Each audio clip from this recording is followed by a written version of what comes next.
Now we are into Fusion 360. So whenever you will first launch your Fusion 360 software, you will see a screen like this. And the first thing that we'll do is we'll click on this save icon and we'll save our design.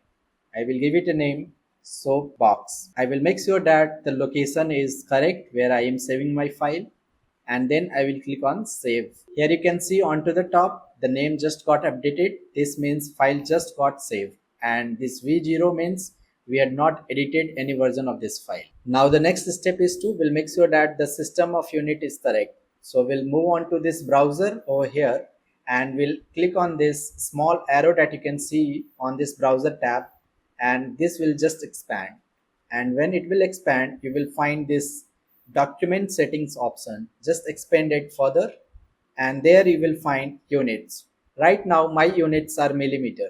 So if you are seeing some different units, just click on this change active units option over here, and the moment you will click, you will get a box like this where you can select the type of units that you want to consider.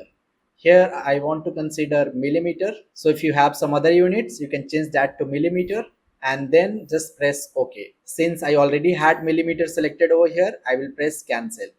Now we are ready to start designing our soapbox.